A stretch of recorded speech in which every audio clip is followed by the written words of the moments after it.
A Primeira Guerra Mundial deixou graves consequências em cenários econômicos e geográficos em vários territórios, especialmente na Europa. Ela foi essencial para o surgimento de movimentos políticos como o nazismo e para que acontecesse uma Segunda Guerra Mundial que duraria de 1939 a 1945. A consolidação da nova guerra aconteceu com uma invasão da Polônia pela Alemanha, e onde os países envolvidos se separaram em eixo, Alemanha, Itália e Japão, e aliados, França, Inglaterra, União Soviética, Estados Unidos, Brasil e entre outros. Sempre que falamos sobre a Segunda Guerra Mundial, imaginamos uma Alemanha nazista, comandada por Adolf Hitler, e um movimento de extrema-direita. O nazismo foi responsável pela morte de mais de 6 milhões de judeus e outras minorias sociais, como negros, homossexuais, presos políticos que iam contra os ideais nazistas, e eles foram mortos no Holocausto, em câmaras de gás, ou vítimas de experimentos médicos monstruosos. Após muitos confrontos entre o eixo e os aliados, a guerra teve sinais que ia terminar.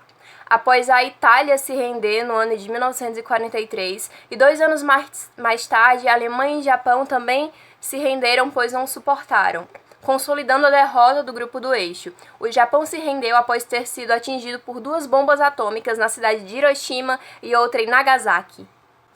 A Menina que Roubava Livros é um best-seller literário internacional escrito por Marcos Zusak, que foi adaptado no ano de 2013 para o cinema. O narrador da história é um tanto que inusitado, a morte, onde a mesma inicia sua narração falando que não tenhamos medo dela. A história se passa no ano de 1939, em plena Segunda Guerra Mundial, onde os bombardeios se tornam cada vez mais frequentes. Em Moixing, uma pequena cidade perto de Munique, que vive Liesel. Ela é uma leitora assídua e na companhia de seus pais adotivos. Liesel perde o irmão dela e então é levada para essa família adotiva. O pai, Hans, é um pintor de paredes que ali ensina a ler, mesmo a contragosto da madrasta.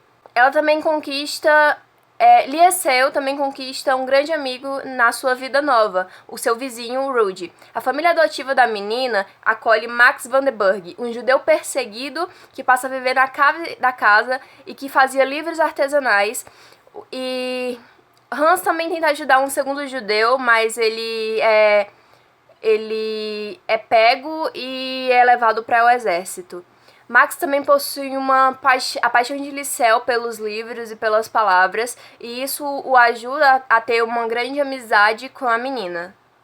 A Menina que Roubava Livros nos mostra um pouco da temática da infância na Alemanha durante a Segunda Guerra Mundial, comandada pelo Império de Hitler, o mesmo que fazia com que os livros que não agradassem o regime nazista fossem queimados, e Liesel, como a personagem principal da nossa história, passa a roubar livros para alimentar essa paixão pela leitura, e o que naquela época era considerado algo abominável, porque tudo que fosse crítico ou desviasse dos padrões impostos pelo regime nazista era destruído.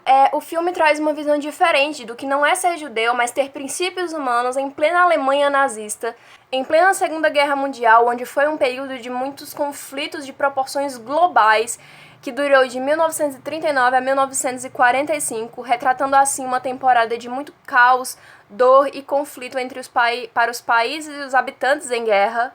Sem dúvida, uma das coisas que é mostrada no filme é o fato de que queimavam livros que eram contra os padrões impostos pelo regime nazista. Então, tudo que fosse considerado nocivo ao regime nazista era queimado. Então, eles queriam fazer uma limpeza na literatura e escritores como Albert Einstein, Freud, Ricarda Ranch foram uma das proeminências que foram queimadas na época. No dia 10 de maio de 1933, aconteceu a primeira queima de livros em praça pública, e aquilo foi somente um prelúdio. Onde se queimam livros, acabam-se por fim queimando também pessoas.